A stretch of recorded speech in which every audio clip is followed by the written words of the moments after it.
신천지 아웃 캠페인을 비롯해 이단으로부터 한국교회를 지키기 위해 힘써온 CBS가 이번엔 특별한 강의를 마련했습니다.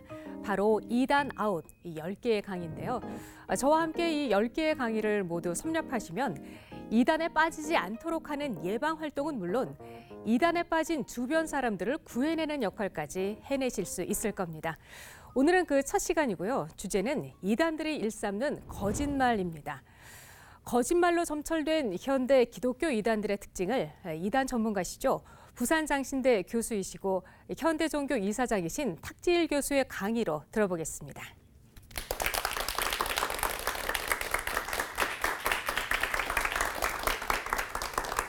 반갑습니다. 탁지일 교수입니다. 오늘부터 10번에 걸쳐서 우리가 한국교회 이단 문제를 주제별로 접근하고 분석하고 그리고 한국교회가 이단에 어떻게 대처해야 될지 그 방안을 함께 찾아보도록 하겠습니다. 우리가 이단 문제에 왜 관심을 가질까요? 아마도 우리 가족 그리고 교회와 사회에 이단 문제로 인한 피해가 크기 때문인 것 같습니다. 오늘은 이단 문제를 분석하는 첫 번째 주제로 이단과 그리고 거짓말에 대해서 우리가 한번 이야기를 나눠보려고 합니다. 우리 주변에 많은 이단 문제로 인한 피해자가 있습니다. 저희 현대종교에서 한 이단 피해자를 취재한 적이 있습니다. 따님이 신천지에 빠졌습니다. 그리고 그분은 생업으로부터 나와서 그 딸을 찾기 위한 그러한 노력을 시작하셨습니다. 언론과 주변에서 왜 이렇게 생업을 뒤로 하고 딸을 찾는데 모든 것을 바치고 있는지 그분에게 물어봤을 때 그리고 도대체 언제까지 이렇게 1인 시위를 하겠냐고 물어보았을 때 아버지께서 이렇게 답변하셨습니다. 내 딸이 돌아오거나 내가 죽을 때까지. 누군가에게 이단 문제는 참 아픔이지요. 오늘 강의를 진행하는 저도 그렇습니다. 저희 선친이신 고 탁명환 소장도 이러한 이단 문제를 연구하셨고 한 이단 단체에 속한 교회 안에 피습을 받아서 돌아가셨죠. 그때 저희 가족이 깨달은 게 있습니다. 이단 문제는 그냥 고상한 교리적인 문제가 아니구나. 이단 문제는 어느 순간 우리가 사랑하는 사람, 우리가 소중하게 생각하는 것을 순식간에 빼앗아갈 수 있는 문제라는 것을 깨닫게 되었습니다. 그래서 우리가 이단 문제를 바라볼 때는 호기심에 아니한 눈이 아니라 나와 우리 가족 그리고 또 내가 사랑하는 그 누군가가 이단 문제로 피해자가 될 수 있다고 하는 그런 절박한 눈, 피해자의 눈을 통해서 이단 문제를 바라볼 때 이단 문제의 본질과 그 위험성을 우리가 느낄 수 있는 것입니다. 하지만 우리가 두려움의 눈을 가지고 이단 문제를 볼 필요는 없습니다. 성경 마태복음 24장 3절에서 5절을 보게 되면은 예수님의 제자들이 예수님께 물어봅니다. 주님 다시 오실 때 그리고 세상 마지막 때는 무슨 일이 있겠습니까? 했더니 예수님께서 사람의 미혹을 받지 않도록 주의하라고 자기를 그리스도라고 하는 사람들이 많이 나타날 것이라고 우리들에게 경고하고 계십니다. 교회 역사 2000년 동안 이단들이 없었던 적이 없지요. 하지만 이단들은 반드시 없어졌습니다. 생성과 소멸을 반복하지요. 오로지 우리가 속한 교회만이 지금까지 영원한 교회이고 늘 이겨왔던 교회입니다. 우리는 이단 문제가 생기면은 감추고 그리고 부끄러워하고 때로는 죄책감을 갖는데 익숙해 있습니다. 그러면서 물어보죠. 왜 이런 문제가 우리에게 일어나는지, 왜 나에게, 우리 가정에게. 하지만 오늘 이 말씀처럼 이단 문제는요. 주님 다시 오실 때 세상 마지막 때의 표징입니다.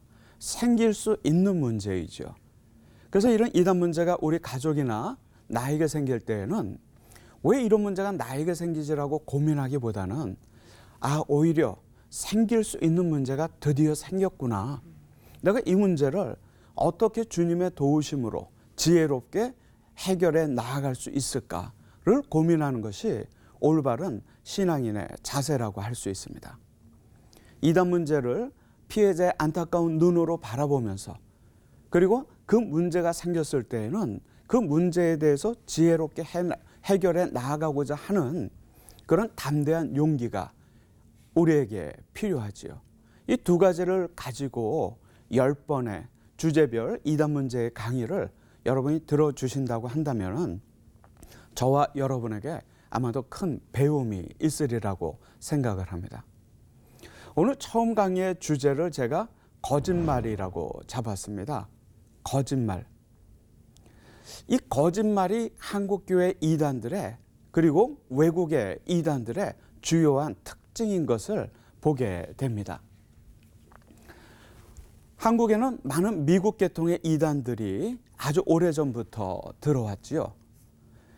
특별히 19세기 초중반에 생긴 미국 이단들이 한국에 많은 영향을 주게 되는데요. 그들의 시작, 그들 교리의 기초도 역시 이러한 거짓말에 기초하고 있습니다.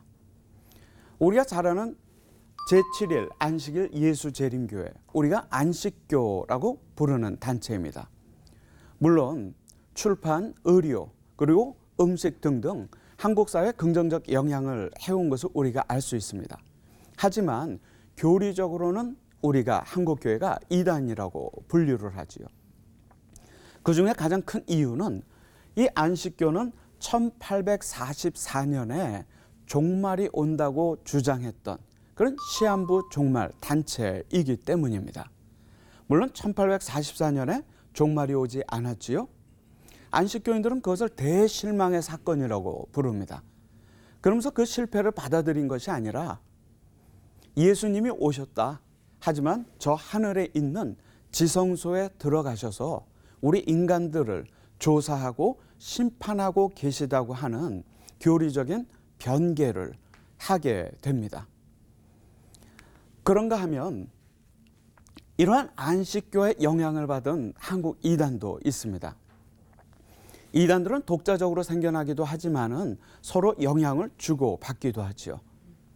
안식교는 1844년에 종말이 실패했다는 것을 우리들에게 보여줬는데 그 안식교에 있다가 탈퇴해서 그 자신의 조직을 만든 안상홍이라는 인물이 있습니다.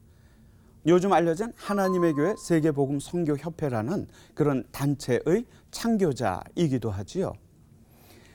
안상홍은 1844년 안식교의 종말 실패에 대해서 그 나름대로의 해석을 시도합니다. 즉 성경에 보면 지성소를 짓는데 168일이 걸렸고 성경은 하루를 1년으로 계산을 하니까 1844년에 168년을 더하면 2012년이 된다. 그래서 안식교에서 나온 안상홍은 2012년을 세상 종말이라고 주장을 하지요. 그가 쓴 책 신랑이 더디 옴으로 다 졸며 잘세라는 이러한 중요한 교리서에 이러한 주장을 펼치고 있습니다. 어떻게 보면 거짓말이 거짓말을 낳는 것이지요. 그런가 하면 또 다른 미국 계통의 이단인 여호와의 증인, 요즘 병역 거부나 이런 문제로 많은 사회적인 이슈가 되고 있지요. 그 양심적 병역 거부일까요? 그럼 군대에 갔다 온 우리 두 아들은 비양심적일까요? 우리가 이 문제는 인권의 문제를 넘어서서 교리적인 문제로 접근할 필요가 있지요. 왜냐하면 여호와의 증인은 세상을 사탄의 세상으로 보기 때문에 그 어떤 것에도 참여하지 않는 그 교리적인 이유가 그 안에 담겨져 있습니다. 안식교가 1844년 시한부 종말을 주장했다고 한다면 여호와의 증인은 1914년에 종말이 온다고 하는 거짓말을 했지요. 그렇지만 14년에 종말은 오지 않았고 여호와의 증인은 이렇게 설명합니다. 1914년 하나님의 왕국이 도래했으며 예수님이 하늘에서 왕으로 즉위했다. 그러니 우리가 모를 수밖에 없겠지요. 안식교도 여호와의 증인도 시한부 종말이라고 하는 거짓말로 다가왔습니다. 그런가 하면 이러한 시한부 종말론적인 거짓말도 있지만 비성경적인 거짓말도 이단들의 특징이기도 합니다. 우리 주변에 젊은 미국인 두 포교자의 모습으로 익숙한 몰몬교. 이 몰몬교가 성경보다도 더 중요하게 생각하는 몰몬경입니다. 우리는 오직 하나님의 기록된 말씀이지만 이 몰몬경의 부제목을 보면 예수 그리스도의 또 다른 가르침입니다. 또 다른 가르침이 있을까요?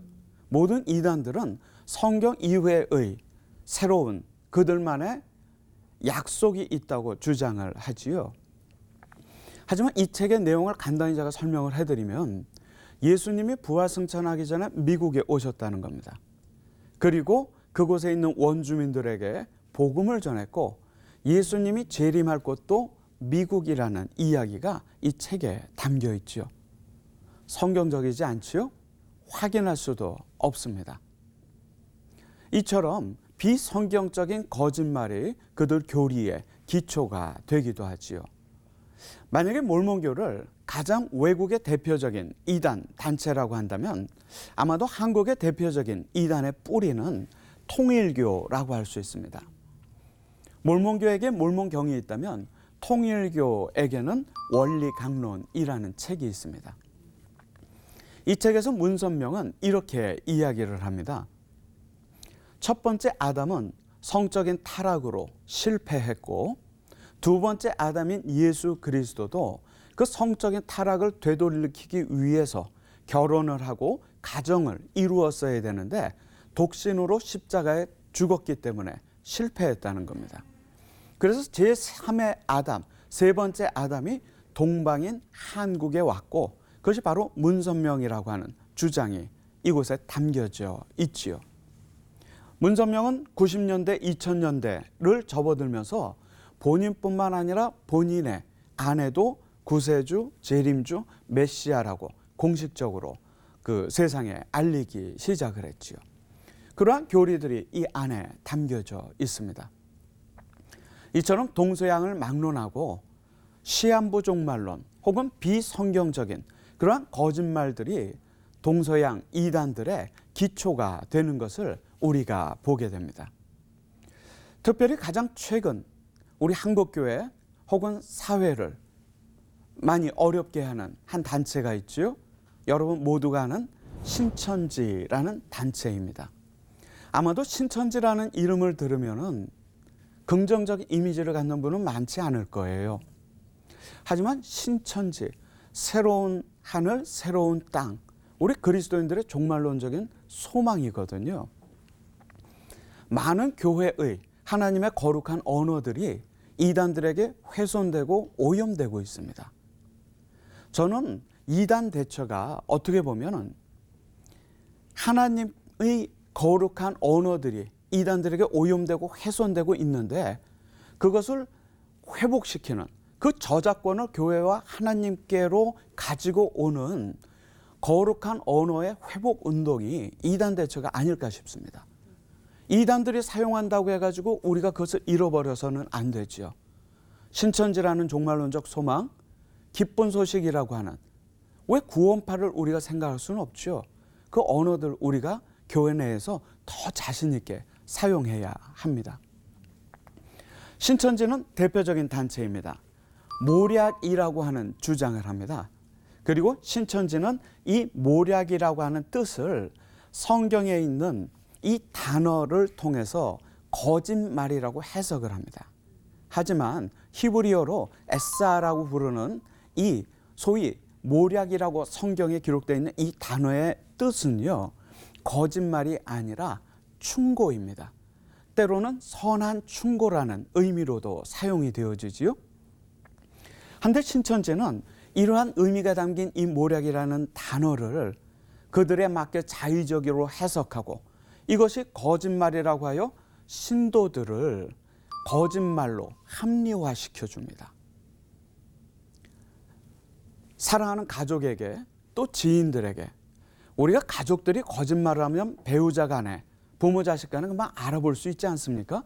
그런데요, 종교적으로 합리화된 거짓말은요 전혀 알아채기가 쉽지가 않습니다. 열길 물속은 알아도요, 한길 사람 속은 모른다 했잖아요.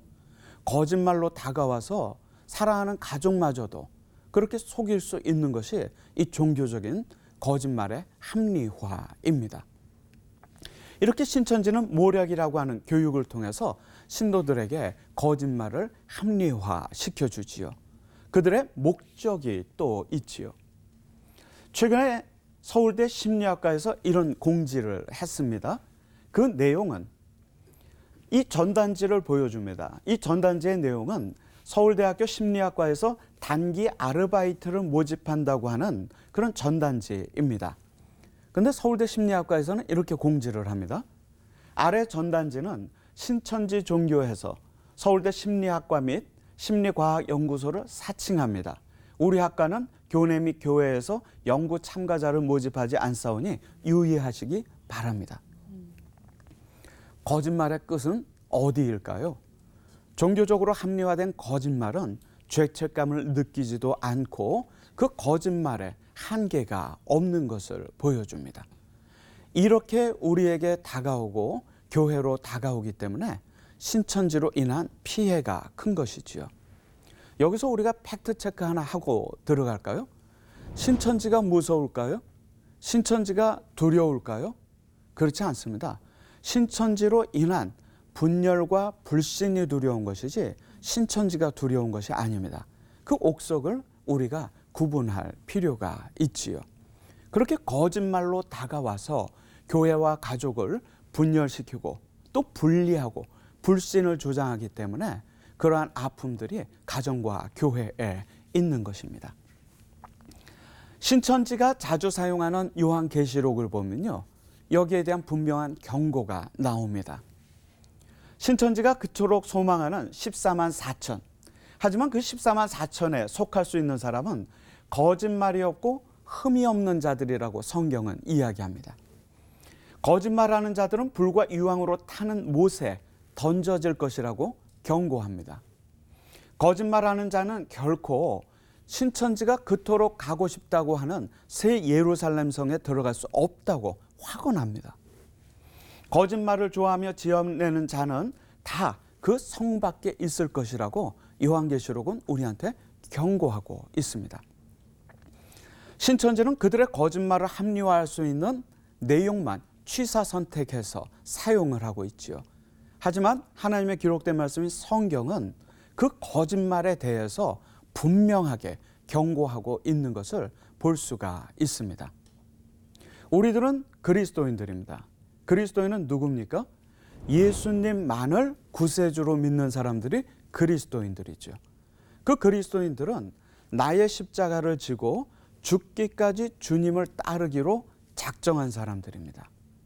그 사람들의 이야기가 교회 역사이지요. 그 끝자락에 오늘 우리가 서 있는 것입니다. 대한민국 헌법 제20조에 보면 모든 국민은 종교의 자유를 가진다고 얘기하고 있습니다. 이 이야기는 우리가 어떤 종교든지 선택할 수 있다는 권리, 불자이든 천주교인이든 기독교인이든 우리가 어떤 종교도 선택할 수 있지요. 근데 그 의미를 보면은 우리는 이러한 종교 선택의 자유를 침해받아서는 안 됩니다. 종교는 당당한 것이지요. 내가 무엇을 믿는지, 내가 누구인지, 내가 앞으로 그 종교인으로서 무엇을 하려는지 당당하게 밝히는 것이 건전한 종교입니다. 그런데 자기 모습을 감추고 자기가 믿는 것도 감추고 우리에게 다가와서 만약에 우리를 미혹한다고 한다면 그것은 우리들의 종교 선택의 자유를 심각하게 훼손하는 행위입니다. 거짓말은 하는 이단들은 그래서 이 헌법의 가치를 무너뜨리는 이단들이라고 할 수가 있지요. 바울은 이렇게 얘기합니다. 내가 복음을 부끄러워하지 아니하노니. 우리 그리스도인들의 특징은요, 신천지와 다릅니다. 내가 믿는 것을 숨기고 내가 원하는 것을 숨기는 것이 아니라, 내 정체를 숨기는 것이 아니라 어떤 세상을 만나든 심지어 그 세상이 예수를 그리스도로 믿는 우리를 박해하는 세상이라 하더라도 우리는 복음을 부끄러워하지 않습니다. 바울이 그 말년에 로마로 잡혀와 군인의 감시하에 2년 동안 셋집에 있게 됩니다. 많은 사람들이 복음이 궁금하여 바울을 찾아왔습니다. 그러한 형편에 있는 바울이요, 복음을 조심스럽게 숨어서 전하지 않았습니다. 이 사도행전의 마지막 절을 보면 바울이 복음을 어떻게 전했는지 나옵니다. 담대하게 거침없이 주 예수 그리스도에 관한 모든 것을 가르치더라. 담대하게 거침없이. 성경 원어적으로 보면요, 공개적으로, 적극적으로 이런 뜻을 담고 있지요.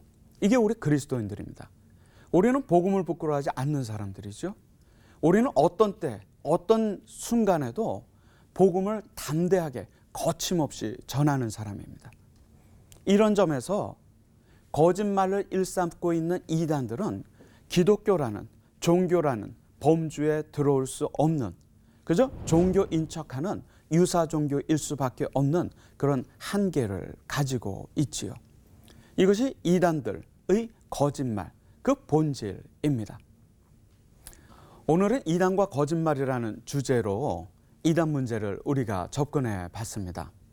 다음 주에는요, 이 거짓말과 함께 요즘 우리 주변에 있는 이단들이 어떠한 특징을 가지고 우리들에게 접근하고 또 우리들을 미혹하는지 그 이단들의 트렌드를 분석하는 시간을 갖도록 하겠습니다.